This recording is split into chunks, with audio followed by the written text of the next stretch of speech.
From nuclear briefcases and private armies to bulletproof cars and suitcase escapes, this is the Billionaire Protection Tier List.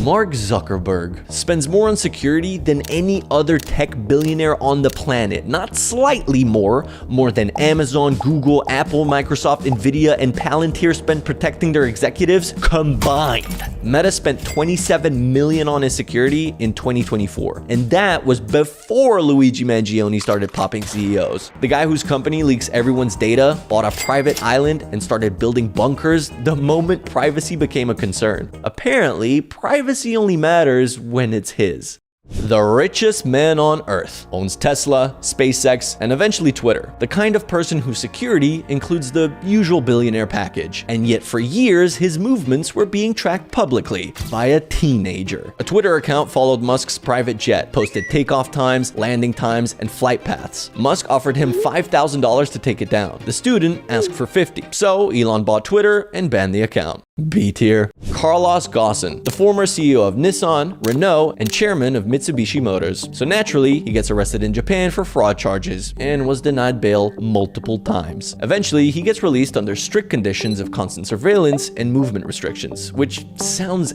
airtight until he figured out that Japanese security doesn't follow him into hotels. So they booked the hotel, brought a very large suitcase, put the former CEO of 3 car companies inside it, and rolled it out because it was too big for the X-ray machine. Carlos flew to Lebanon and still lives there, while multiple countries still have arrest warrants out for him. A tier. Pablo Escobar formed the Medellin cartel in the 1970s, and by the 80s he entered politics and got elected to Congress. A cartel boss in government. In 1991, the pressure got too high, so he negotiated a surrender with one condition. He built his own prison, La Catedral, fit with a soccer field, luxury interiors, hand-picked guards, and only one inmate. Him. The government provided security to protect him from his enemies while he continued running his drug empire from the inside, until the government finally decided to relocate him. For a brief moment in history, the safest place in Colombia was inside a prison designed by a criminal to keep the government out.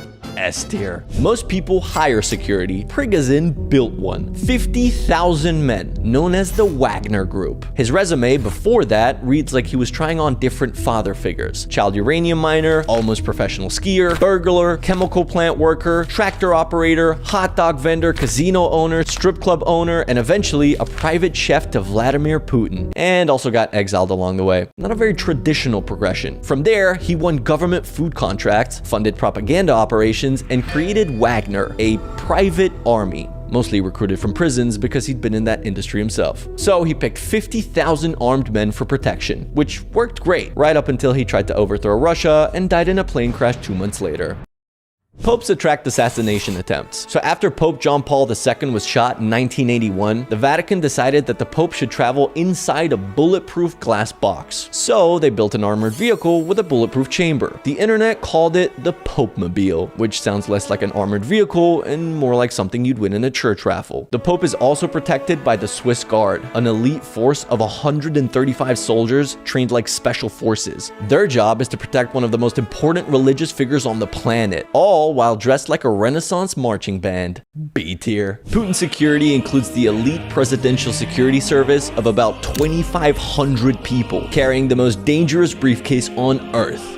His poop case, which is flown back to Russia so foreign intelligence can't analyze it. The Amber Heard of the Kremlin is also protected by a separate force of about 50,000 people. And somewhere in that convoy is a briefcase with access to 5,000 nuclear warheads. And on top of that, he hires his own personal guards on the drunk advice of Fidel Castro, a man who survived over 650 assassination attempts. B tier. Prince Harry. Being a member of the royal family comes with a few perks, including armed police protection. Then he and Meghan Markle decided to step away from the royal family, which solved several problems and created a new one. Royal protection only applies if you're actually a royal. Now, Prince Harry has been trying to get his security back because leaving the royal family does not make you less recognizable. So for being the only person on this list whose security problem is technically a resignation issue, C tier. Mukesh Ambani, India's richest man, worth over $100 billion, living in a $4.5 billion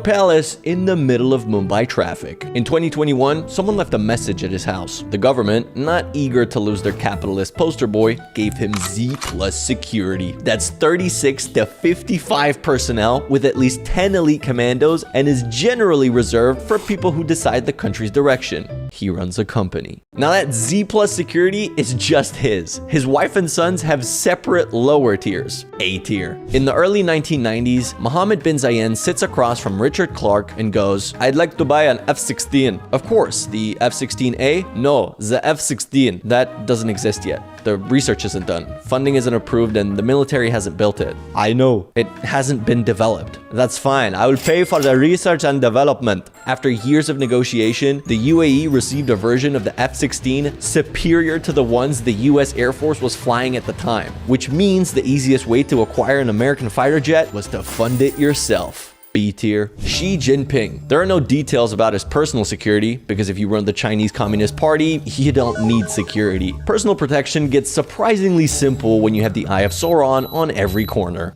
S tier. The richest tech billionaire on earth. Runs Amazon, owns AWS, the infrastructure half the internet runs on, and has a security budget in the tens of millions of dollars and offices with bulletproof glass. Then, during a feud, the Saudi prince sends him a video. Jeff downloads it, and just like that, the guy who built the cloud falls for a WhatsApp scam. C tier. Kim Kardashian. In 2016, one of her bodyguards was fired because Kanye thought he was flirting with her. She hires a new one, only for her to fall in love with the new bodyguard too. A month later, she got robbed at gunpoint in Paris. $10 million in jewelry gone. Now she spends about $12 million a year on security, with armed guards and bulletproof cars. And after all that, after the guards, after the robbery, after the bulletproof cars, the main threat can walk in whenever.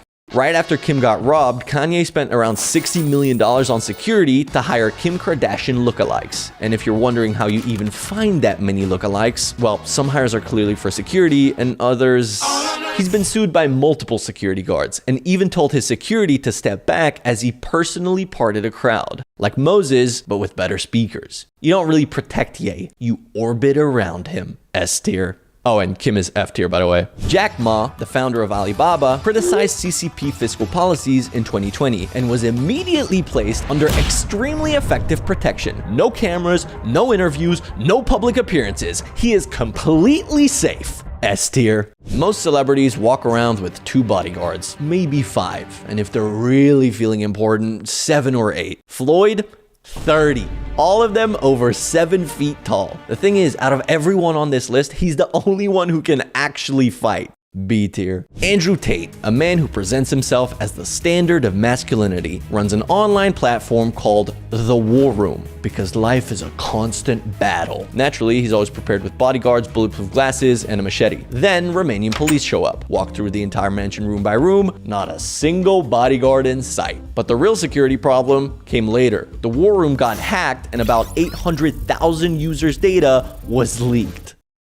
Edward Snowden's entire career was security, starting from the US Army Special Forces to a security guard for NSA, to CIA cybersecurity, to NSA cybersecurity. Eventually, the guy whose job was protecting some of the most classified information on Earth decides the public should probably have it. So, he downloads thousands of classified documents, leaks everything through journalists, and leaves the country. The journalists win a award, and Snowden spends 40 days in a Moscow airport before being granted asylum. So now, the former NSA security expert is protected by a country very uninterested in extraditing him. S tier. Thanks for watching. Subscribe to Tree Fuel for more tier lists.